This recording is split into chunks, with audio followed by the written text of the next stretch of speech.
Coba dalam konteks masyarakat Indonesia, ada nggak yang berjuang walaupun gagal tapi berjuang aja untuk crowdfunding dulu, berusaha untuk tetap ke sana? Kenapa? Karena kalau nggak dibiasakan, kalau masyarakat kita kan mindsetnya justru bukan masyarakat yang menyumbang politik, tapi politik yang menyumbang masyarakat. Jadi ketika orang politik datang bertemu dengan masyarakat, kalau nggak bawa buah tangan, nggak bawa oleh-oleh, nggak bawa sembako, nggak ngasih uang transport, masyarakat marah-marah. Tapi di saat yang sama, kalau partai itu kemudian menggantungkan kebutuhan finansialnya kepada oligarki, dia marah-marah sama partai. Dasar partai nggak jelas, partai kurang ajar, capres begini, capres ini, karena diongkosi oleh oligarki. Lah kalau begitu capres Anda harus diongkosi oleh siapa?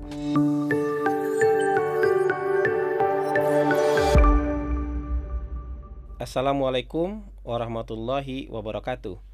Sekarang kita sampai di episode ke-72 Mikrofon Hasan Nasbi. Dan hari ini sebenarnya hari yang istimewa. Jadi kita mau membahas yang sedang merayakan hari istimewanya saja gitu ya. Yang hari ini itu tanggal 11 November tahun 2022, itu merupakan hari ulang tahun Nasdem, hari ulang tahun Partai Nasional Demokrat yang ke-11. Jadi angkanya cantik nih, ulang tahun ke-11 di tanggal 11 bulan 11 tahun 2022. Angka cantik ini ya. Ya, selamat ulang tahun kepada Nasdem. Semoga Nasdem semakin hebat, semakin eksis dalam perpolitikan Indonesia, terutama menjelang pemilu tahun 2024 nanti. Nah, kita akan membahas hal-hal yang terkait dengan seputar ulang tahun Nasdem ya. Jadi sehari sebelum ulang tahun Nasdem itu memang ada rencana deklarasi bersama ya, tanggal 10 November bertepatan dengan Hari Pahlawan. Rencananya memang akan ada deklarasi bersama tiga partai, Nasdem, Partai Demokrat, dan Partai Keadilan Sejahtera, untuk mendeklarasikan calon presiden mereka. Jadi kalau ini berhasil diselenggarakan kemarin, maka setidaknya di atas kertas Anies Baswedan sudah menjadi calon presiden, walaupun belum definitif ya sampai ke KPU. Tapi kalau tiga ini sudah deklarasi, berarti Anies Baswedan sudah menjadi calon presiden. Dan kalau gitu saya sudah harus ke dealer itu. Kalau kemarin kejadian, saya harus ke dealer itu, kasih DP Alphard gitu ya, karena katanya Alphard sekarang inden kan. Jadi harus ngasih DP Alphard ke dealer. Tapi ternyata nggak jadi kemarin. Jadi kalau begitu saya nggak jadi ke dealer dulu untuk sementara waktu kan. Ya, jadi kita tahan dulu. Kita nggak tahu nanti apakah saya yang harus ke dealer untuk kasih DP Alphard atau orang yang taruhan dengan saya yang harus ke dealer untuk ngasih DP Alphard. Jadi itu kita kita lihat nanti lah ya. Tapi kenapa kemarin tidak jadi dilaksanakan deklarasi? Kalau alasan normatifnya, PKS bilang mereka masih harus menunggu proses internal organisasi karena harus menyelenggarakan rapat Majelis Syuro ya, katanya bulan Desember bakal ada rapat Majelis Syuro bulan depan. Kemudian Partai Demokrat juga katanya sedang mencari timing yang pas, timing yang tepat agar deklarasinya itu memang ada momentumnya, kira-kira seperti itu. Juru bicara Partai Demokrat yang juga sahabat saya itu bilang seperti itu. Nah, menurut saya ini alasan-alasan yang normatif lah ya, alasan yang memang bisa disampaikan kepada publik. Tapi kalau kita lihat-lihat ya, untuk calon presiden menurut saya tidak ada dispute lah, tidak ada perdebatan hari ini antara Nasdem, antara Partai Demokrat dan PKS. Nggak ada perdebatan lah. Mereka menurut saya sudah sepakat lah, Anies Baswedan yang akan menjadi calon presiden mereka. Kalau untuk calon wakil presiden, walaupun ada gimmick kemarin lah ya, PKS mengusulkan Ahmad Heriawan, sementara dari Partai Demokrat ingin menyorongkan AHY. Tapi menurut saya itu mudah untuk dinegosiasikan ya, mudah untuk dibicarakan dan mudah untuk dicarikan solusinya. Kalau katanya belum ada hal-hal prinsipil, belum ada kesamaan visi, belum ada kesamaan platform, belum ada kesamaan program apa yang dikerjakan, menurut saya juga jadi tanda tanya. Jadi kumpul-kumpul dan makan-makan selama ini ngapain gitu loh? Beneran ngopi-ngopi saja atau betul-betul serius untuk merumuskan platform bersama? Lah kenapa platform bersama itu juga belum ada sampai sekarang, kan gitu juga juga jadi pertanyaan. Jadi menurut saya bukan itu persoalannya. Saya yakin platform itu mungkin kalau diurus secara benar kemarin sudah ada. Ya, capresnya nggak masalah, cawapresnya menurut saya mudah dibicarakan, platform bersama itu juga tidak terlalu sulit untuk dirumuskan, pembagian kekuasaan juga tidak terlalu sulit untuk dibicarakan, dan yang masih alot apa? Kan gitu. Nah, muncullah Bang Fahri Hamzah dengan statement yang menggelegar 2 hari lalu di acara Adu Perspektif Detikcom. Kebetulan saya juga jadi salah satu penanggap dalam acara itu. Bang Fahri tiba-tiba bilang dengan videonya yang viral itu bahwa ini tidak akan jadi, deklarasi gagal karena bandar belum sepakat. Jadi tidak ada yang ngongkosin segala macam. Ya kemudian itu menjadi viral dan mendapat bantahan dari Partai Keadilan Sejahtera. Mardhani Alisera bilang, oh justru ini terhalang, ini gagal gara-gara kita tidak mau dikuasai oleh bandar. Kita tidak mau dikuasai oleh oligarki. Nah, mana yang benar? Saya tidak ingin terjebak dengan pernyataan-pernyataan yang ada yang emosional, ada yang tuduhan yang emosional, dan ada yang pembelaan yang juga menurut saya itu emosional dan disinformasi lah kepada publik.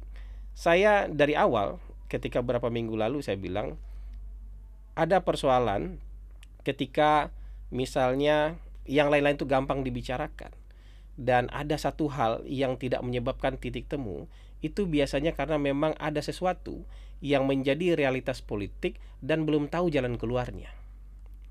Jadi kalau ibarat kita lagi makan di atas meja bertiga nih, makanan kita udah makan nih, tapi kita harus selesai dengan sebuah kesimpulan dan kita harus pulang bersama nih. Tapi kita nggak bisa pulang, kita nggak bisa berangkat dari meja itu, kita nggak bisa berdiri dari meja itu. Kenapa? Belum tahu siapa yang harus bayar makanan di atas meja. Yang bayar makanan di atas meja tuh nggak harus bandar, bisa mereka bertiga yang bayar. Tapi pertanyaannya siapa yang bayar makanan di atas meja itu? Gitu. Karena realitas politik itu kayak gitu, karena tidak ada satupun partai yang mau memasuki pemilu ya dalam keadaan duafa, ya dalam keadaan miskin papa, dalam keadaan tidak punya apa-apa.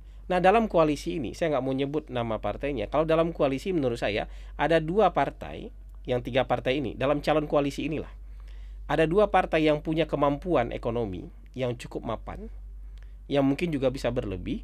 Ada satu partainya agak-agak duafa. Jadi kenapa?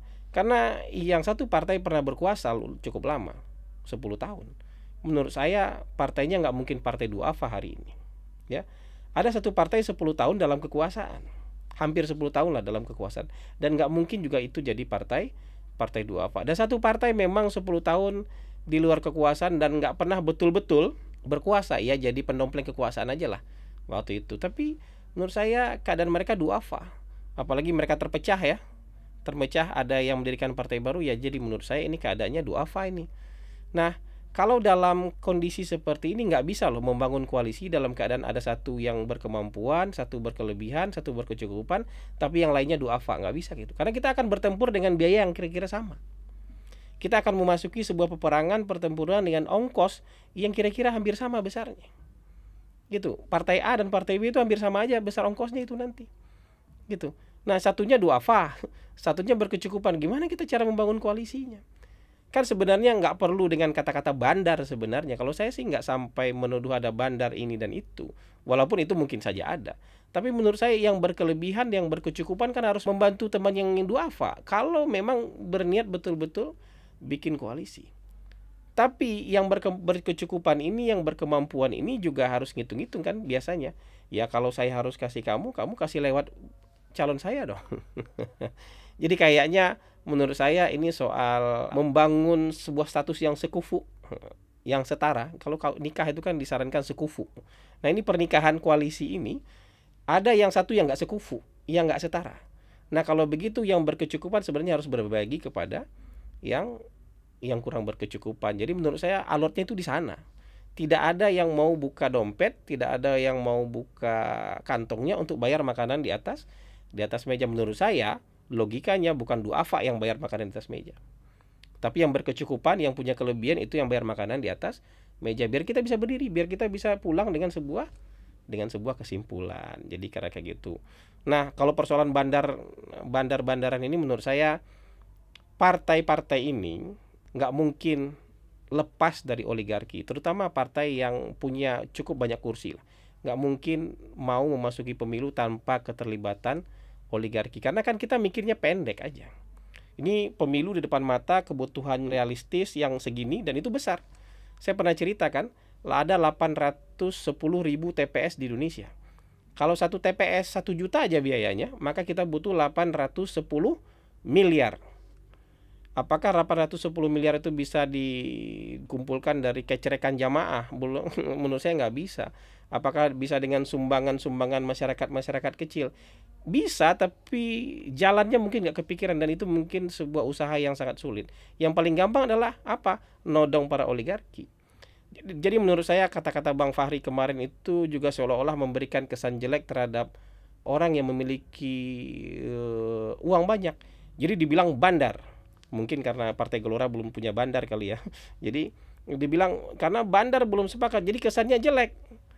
Jadi kemudian makanya PKS membantah, kami ini justru nggak mau diatur oleh bandar, karena kata-kata bandar itu kesannya jelek. Makanya dalam politik kita juga perlu realistis lah. Kalau orangnya kita butuhkan, dan tidak mungkin kita tidak membutuhkan orang ini, jangan dijelek-jelekan orangnya.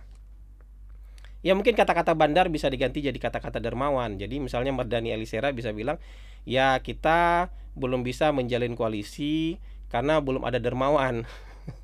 Dermawan yang bisa menjamin siapa yang harus bayar makanan di atas meja. Kalau ada dermawan yang sudah mau bayar makanan di atas meja, ya kita bisa bikin koalisi dan kita bisa umumkan segera.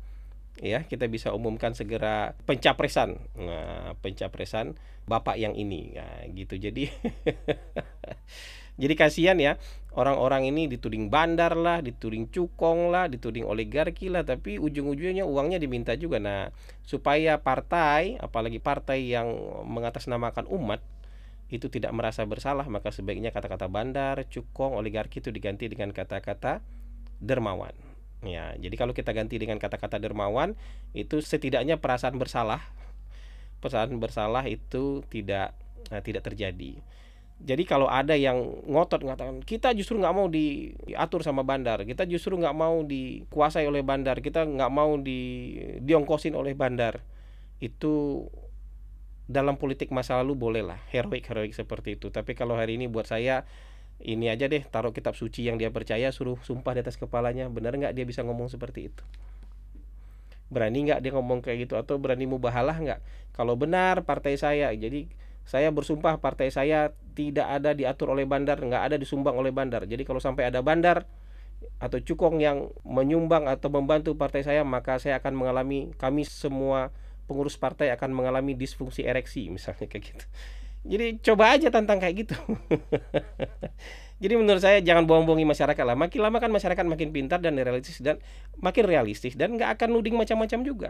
Karena ini realitas politik, bahwa pemilu di negara sebesar ini mahal biayanya. Tapi saya pribadi itu sebenarnya itu penyokong crowdfunding. Crowdfunding itu menurut saya adalah politik yang paling sehat, pembiayaan politik yang paling sehat. Ada yang juga bilang bagaimana nggak diongkosin oleh negara aja. Kalau di negara-negara kecil, negara yang wilayahnya kecil nggak apa-apa diongkosin oleh negara. Tapi negara yang sebesar ini diongkosi oleh negara itu akhirnya tidak efektif. Karena sekian triliun, 1 triliun, 2 triliun untuk satu partai. 2 triliun untuk satu partai, ongkosnya kali 10 partai. Kalau orang berlomba-lomba bikin partai buat nyari duit aja, kali 20 partai. Jadi habis buat itu aja nanti. Ya uang negara habis untuk ngongkosin partai nanti. Tapi kalau crowdfunding itu juga akan menunjukkan dan sekaligus menjadi seleksi alam buat partai.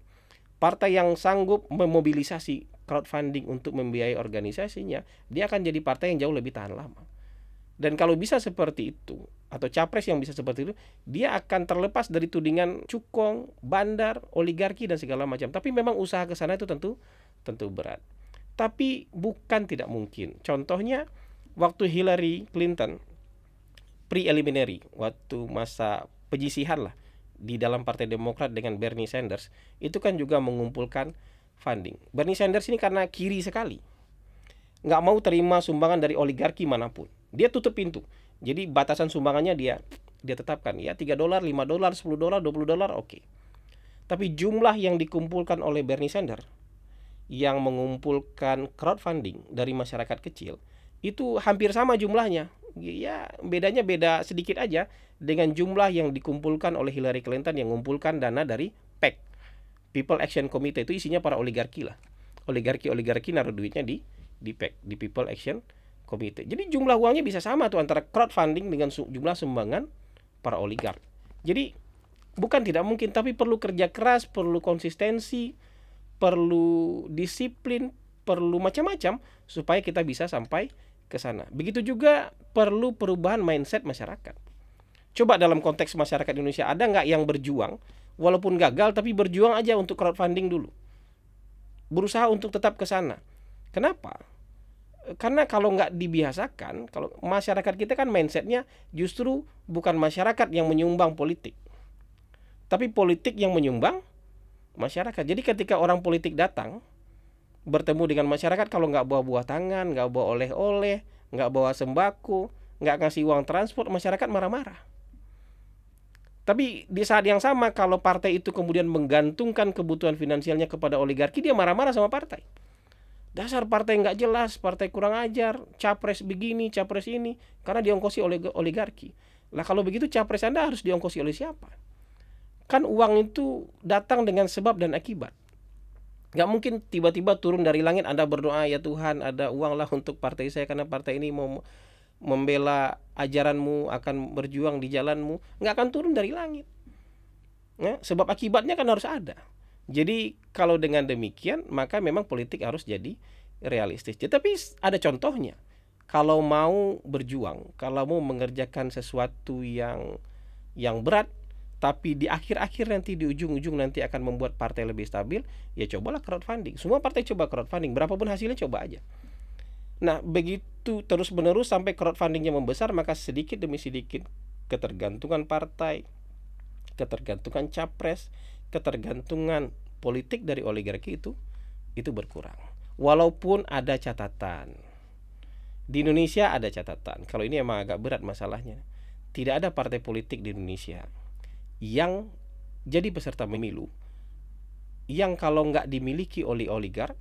Jadi pemilik partai itu kalau nggak ketua umumnya, kalau nggak pemilik partai itu adalah oligark itu sendiri, atau disokong di belakang layar oleh para oligark. Nah ini memang agak dalam nih. Oligarknya ada yang di belakang layar, ada yang muncul menjadi pemilik dan ketua partai. Bandar itu ada yang berada di belakang layar, ada yang muncul di depan jadi pemilik dan ketua partai. Jadi kalau ngomong perbandaran ini kita nggak akan bisa lepas dengan cepat dari sana. Tapi kalau ada usaha ke sana itu akan sangat bagus. Tapi kalau minimal, usaha paling minimal ya, kalau kita jadi pemalas yang ngubah istilah aja. Bandar, cukong, oligarki diubah istilahnya menjadi dermawan. Jadi begitu saja yang bisa kita analisis hari ini. Semoga Nasdem tidak putus asa ya. Karena 10 November tidak hanya di tahun 2022, tahun 2023 juga masih ada 10 November. Ya jadi semoga juga Mas Anies nggak putus asa, karena 10 November tahun ini ada, tapi tahun depan juga ada. Tahun 2024 nanti juga akan ada tanggal 10 November insya Allah. Terima kasih. Wabillahi taufik wal hidayah. Assalamualaikum warahmatullahi wabarakatuh.